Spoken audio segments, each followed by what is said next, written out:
नमस्कार साथियों, कैसे हैं आप लोग। तो मित्रों, मैं आपका दोस्त प्रवीण सर आप सभी लोगों का स्वागत करता हूं Shashi GS academy and Shashi group of education में।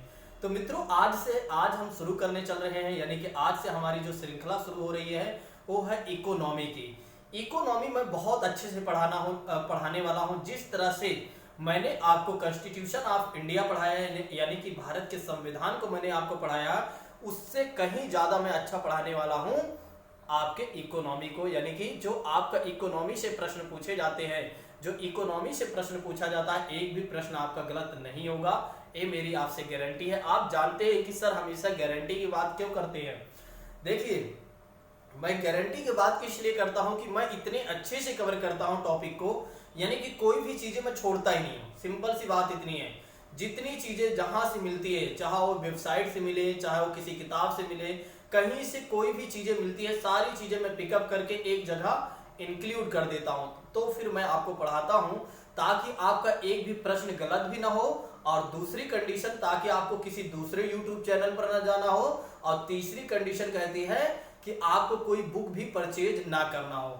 यानी कि आप कोई भी ना तो बुक परचेज करिए, जो मैं पढ़ा रहा हूं उसकी सिर्फ आप नोट्स बना लीजिए। बस ईमानदारी पूर्वक आप नोट्स बनाइएगा। मैं डेफिनेटली कहता हूं कि आपका एक भी एग्जाम में प्रश्न गलत नहीं होगा।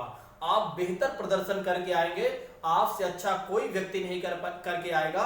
कोई भी सब्जेक्ट, जो सब्जेक्ट मैंने कवर किया, जितने भी सब्जेक्ट मैंने कवर किया, वो सारे सब्जेक्ट, वो सारे टॉपिक से यदि आपने ईमानदारी से उसको वीडियो को देख लिया और नोट्स बना लिया, तो एक भी प्रश्न आपका गलत नहीं होने वाला है। क्यों नहीं होने वाला है? क्योंकि मैंने बहुत अच्छे से कवर किया है। तो आज से जो हम पढ़ने वाले हैं वो इकोनॉमी को पढ़ेंगे, और बहुत अच्छे तरीके से मैं इसको कवर करूंगा। आइए बात करते हैं कि देश के केंद्रीय बैंक के बारे में। देखिए, आज जो हम पढ़ेंगे केंद्रीय बैंक के बारे में बात करेंगे। तो केंद्रीय बैंक की बात करें तो दोस्तों, विश्व के सभी देशों के पास अपना एक केंद्रीय बैंक होता है। ठीक है, विश्व के सभी देशों के पास अपना एक केंद्रीय बैंक होता है। ठीक है, चाहे वो अमेरिका की आप बात करें, चाहे आप चाइना की बात करें, चाहे आप पाकिस्तान की बात करें, या आप कोई भी देश की बात करें, किसी भी देश के बारे में यदि आप बात करते हैं, तो सभी देशों के पास अपना एक केंद्रीय बैंक है। सभी देशों के पास अपना एक केंद्रीय बैंक होता है। और क्यों होता है केंद्रीय बैंक? क्योंकि नोटों की मतलब एक तरीके से सलाह और सहायता के लिए सभी देशों के पास अपना एक केंद्रीय बैंक होता है। देखिए, केंद्रीय बैंक होता क्यों है? क्योंकि एक चीज मैं और भी बताना चाहता हूं कि जब उन देशों को पैसे की आवश्यकता पड़ती है और किसी प्रकार की फाइनेंशियल रिकमेंडेशन की आवश्यकता पड़ती है, तो केंद्रीय बैंक क्या करता है? केंद्रीय बैंक क्या करता है? उनकी सहायता करता है और उन्हें सलाह भी देता है। तो आज हम जो बात करने वाले हैं वो भारत की केंद्रीय बैंक के बारे में बात करेंगे। तो भारत की केंद्रीय बैंक के बारे में यदि बात करें तो भारत का केंद्रीय बैंक कौन सा है? आरबीआई है। तो भारत का केंद्रीय बैंक कौन सा है? आरबीआई, जिसे बोला जाता है रिजर्व बैंक ऑफ इंडिया बोला जाता है। देखिए, रिजर्व बैंक ऑफ इंडिया की बात करें तो इसका कोई पुराना नाम नहीं है। ध्यान रखिएगा, कई बार लोग पूछते हैं कि आरबीआई का पुराना नाम हमें बता दीजिए। भैया, जब आप आरबीआई का कोई पुराना नाम है ही नहीं, तो हम कहां से आपको आरबीआई का पुराना नाम बता दें। लेकिन हाँ, इसके इतिहास के बारे में यदि आप हमसे पूछें तो हम आपको बता सकते हैं। तो आरबीआई के इतिहास के बारे में आज हम पहले बात करेंगे कि आरबीआई की स्थापना कब हुई, कहां से हुई, कब इसके बारे में विचार आया और कहां से आया, इसके बारे में आइए बात करते हैं। देखिए, जब हमारे यहाँ ब्रिटिश सरकार थी तो उसी समय आरबीआई के लिए, यानी कि देश के केंद्रीय बैंक के लिए, उन लोगों के मन में एक विचार आया कि क्यों ना हमारे पास एक केंद्रीय बैंक हो।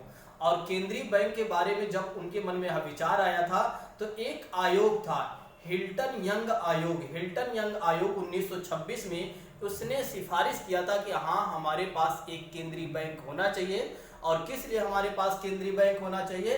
कि आर्थिक सहायता और सलाह के लिए। ठीक है, और हमें तमाम प्रकार की जो पैसे की आवश्यकता पड़ती है, उन सभी काम करने के लिए, या जो बहुत सारी बैंकें हैं उनको रेगुलेट करने का काम कौन करेगा? केंद्रीय बैंक करेगा। तो हिल्टन यंग आयोग के बारे में आइए बात करते हैं कि हिल्टन यंग आयोग कब आया था या कब बना था। तो हिल्टन यंग आयोग, ध्यान रखिएगा, हिल्टन यंग आयोग 1926 में। ठीक है, हिल्टन यंग आयोग 1926 में यह सिफारिश किया था दोस्तों कि आरबीआई यानी कि हमारे पास एक केंद्रीय बैंक होना चाहिए, हमारे पास एक केंद्रीय बैंक होना चाहिए।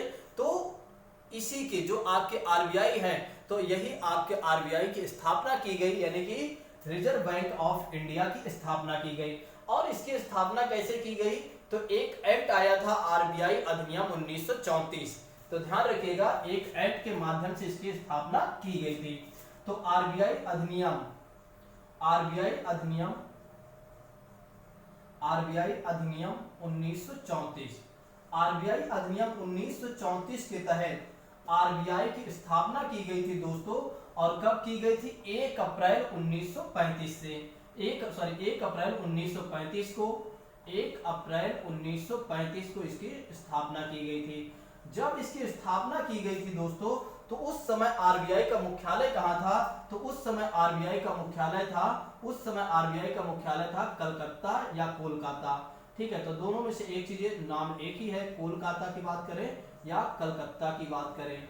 ठीक है, तो आरबीआई की जब स्थापना की गई थी, तो उस समय इसका मुख्यालय कहां था, उस समय आरबीआई का मुख्यालय कहां था दोस्तों, तो कोलकाता में इसका मुख्यालय था। तो जब ब्रिटिश कालीन सरकार के समय में आरबीआई की स्थापना की गई, तो उस समय आरबीआई का मुख्यालय कहां था दोस्तों, कोलकाता में था। इसको आप ध्यान रखिएगा, कई बार हमारे एग्जाम में भी पूछ लिया जाता है कि जब आरबीआई की स्थापना की गई थी, यानी कि जब रिजर्व बैंक ऑफ इंडिया की स्थापना की गई थी, तो उस समय आरबीआई का मुख्यालय कहां था, तो उस समय आरबीआई का मुख्यालय था कोलकाता में दोस्तों। ठीक है, इसको आप ध्यान रखिएगा। अब आइए बात करते हैं कि आरबीआई के गवर्नर की बात करते हैं कि जब आरबीआई की स्थापना हो गई, तो इसके प्रथम गवर्नर कौन बने थे, और उसके बाद कौन गवर्नर बने थे, फिर उसके बाद कौन गवर्नर बने थे, सभी के बारे में तो हम नहीं देखेंगे। जो इंपॉर्टेंट है उनके बारे में हम देखेंगे, यानी कि जो हमारे लिए महत्वपूर्ण है उनके बारे में हम देखेंगे। और वर्तमान के जो आरबीआई के गवर्नर हैं, वर्तमान के जो आरबीआई के गवर्नर हैं, इनके बारे में हम देखेंगे कि वर्तमान के आरबीआई के गवर्नर कौन है और पहले इसके गवर्नर कौन थे। आइए बात करते हैं। देखिए, आरबीआई के प्रथम गवर्नर की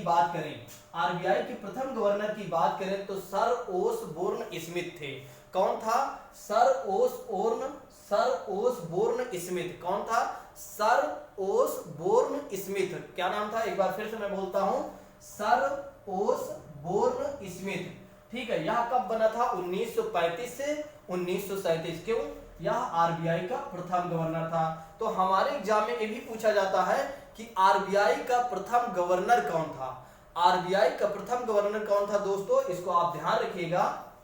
सर ओसबोर्न स्मिथ था। और कब तक था ये, 1935 से लेकर 1937 तक यह अपने पद पर बना रहा। तो 1935 से लेकर 1937 तक यह अपने पद पर बना रहा, इसको आप ध्यान रखिएगा। दूसरा आरबीआई के गवर्नर की बात करें, तो दूसरा कौन था, जेम्स ब्रेड टेलर था। कौन था, जेम्स ब्रेड टेलर था। 1937 से 1943 तक यह अपने पद पर बना रहा। ठीक है, तो ब्रिटिश कालीन, अगर आपके एग्जाम में पूछा जाता है कि ब्रिटिश कालीन सर्वप्रथम गवर्नर कौन था दोस्तों, आरबीआई गवर्नर कौन था, तो सर ओसबोर्न याद रखिएगा, सर ओसबोर्न स्मिथ को आप ध्यान रखिएगा। दूसरा कौन था, दूसरा वैसे कभी पूछता नहीं, लेकिन इन केस यदि आपसे पूछता है तो आप बता दीजिएगा, जेम्स ब्रेड टेलर था। यानी कि यहाँ पर एक चीज आप महसूस करिए कि हमारा देश कब आजाद हुआ था, पहले आप याद करिए, 1947 को 1947 को भारत देश आजाद हुआ था। तो यहाँ पर कहने का तात्पर्य है कि अभी पहला गवर्नर और दूसरा गवर्नर जो बना था, ये दोनों जो गवर्नर बने थे, ये दोनों कब बने थे दोस्तों, ब्रिटिश कालीन सरकार के समय। कब बने थे, ब्रिटिश कालीन सरकार के समय बने थे, इसको आप ध्यान रखिएगा। तो ब्रिटिश कालीन सरकार के समय के दो गवर्नर थे। प्रथम को आप याद रखिएगा, सर ओसबोर्न स्मिथ था, और द्वितीय कौन था, यानी दूसरे नंबर पर कौन था, जेम्स ब्रेड टेलर था। ठीक है, अब आइए बात करते हैं कि तीसरा गवर्नर कौन था, सीडी देशमुख था। जो तीसरा आरबीआई गवर्नर कौन थे, वो सीबी देशमुख थे दोस्तों, ध्यान रखिएगा। और 1943 से लेकर 1943 यानी 1943 यानी कि 1943 से लेकर 1949 तक यानी 1947। और मैंने आपको बताया अभी ही कि हमारा देश आजाद हुआ था 1947 में, यानी कि 1947 में हमारा देश आजाद हुआ था। तो यानी कि कहा जा सकता है कि 1943 से लेकर 1949 तक के बने रहे, तो इन्हें क्या मानेंगे, स्वतंत्र भारत के या आजाद भारत के, ऐसे लिख सकते हैं, स्वतंत्र भारत के आरबीआई गवर्नर। स्वतंत्र भारत के आरबीआई गवर्नर कौन था या कौन थे दोस्तों, तो सीडी देशमुख थे। कौन थे, सीडी देशमुख जी थे स्वतंत्र भारत के आरबीआई गवर्नर। तो हमारे एग्जाम में भी पूछा जाता है कि स्वतंत्र भारत के आरबीआई गवर्नर कौन थे, तो सीडी देशमुख थे। सीडी देशमुख, इसको आप ध्यान रखिएगा। और इनका कार्यकाल कब से कब तक बना, इनका कार्यकाल कब से कब तक रहा, 1943 से लेकर 1949 तक, यानी 1943 से लेकर 1949 तक ये अपने पद पर बने रहे। ठीक है, नेक्स्ट बात करते हैं, अगला गवर्नर कौन था। आपके मन में ये भी क्वेश्चन आता है कि सीडी देशमुख के बाद, जब स्वतंत्र भारत की बात करते हैं, तो सीडी देशमुख के बाद कौन आरबीआई गवर्नर बना था। ठीक है, तो सीडी देशमुख के बाद जो आरबीआई गवर्नर बने थे, वो बेनेगल रामा राव बने थे। कौन बने थे, बेनेगल रामा राव बने थे। और कब तक इनका कार्यकाल रहा, 1949 से लेकर 1957 तक, यानी कि 1949 से लेकर 1957 तक ये अपने पद पर बने रहे दोस्तों। तो आपको ध्यान दो बातें याद रखनी है, यानी कि आपको दो बातें ध्यान रखनी है। पहली बात आपको ध्यान रखनी है कि आरबीआई का प्रथम गवर्नर कौन था। तो आरबीआई का प्रथम गवर्नर कौन था, सर ओसबोर्न स्मिथ था। और इसका कार्यकाल यानी कि यह अपने पद पर कब तक बना रहा, 1935 से लेकर 1937 तक, यानी 1935 से लेकर 1937 तक। दूसरी बात आपको ध्यान रखनी है कि स्वतंत्र भारत का या आजाद भारत का आरबीआई गवर्नर कौन था प्रथम या कौन थे प्रथम, तो सीडी देशमुख थे। इसको आप ध्यान रखिएगा। और वर्तमान के आरबीआई गवर्नर कौन है दोस्तों, वर्तमान के आरबीआई गवर्नर कौन थे, तो शक्तिकांत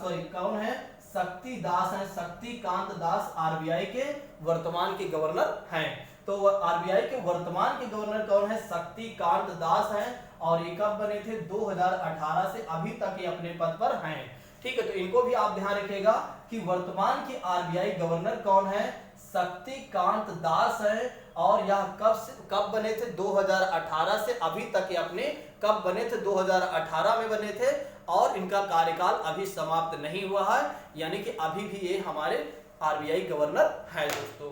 ठीक है, दूसरी बात आप ध्यान रखिएगा। ठीक है, नेक्स्ट बातें आइए बात कर लेते हैं, थोड़ा एक बार रिवीजन में करवा रहा हूं। तो आरबीआई की स्थापना कब की गई थी, एक आयोग ने सिफारिश की थी, हिल्टन यंग आयोग ने सिफारिश की थी। और कब की थी, 1926 में। तो आरबीआई की स्थापना की गई किस एक्ट के तहत, तो आरबीआई अधिनियम 1934 के तहत। और इसकी स्थापना की गई थी 1 अप्रैल 1935 को। 1 अप्रैल 1935 को इसकी स्थापना की गई थी।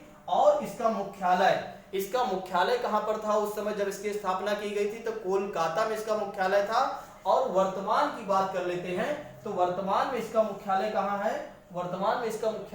है, मुंबई में। ठीक है, वर्तमान में आरबीआई का मुख्यालय कहां है, मुंबई में। इसको आप ध्यान रखिएगा। वर्तमान में आरबीआई के मुख्यालय कहां पर है, मुंबई में। इसको आप ध्यान रखिएगा दोस्तों। ठीक है, आगे की श्रृंखला को हम कल देखेंगे।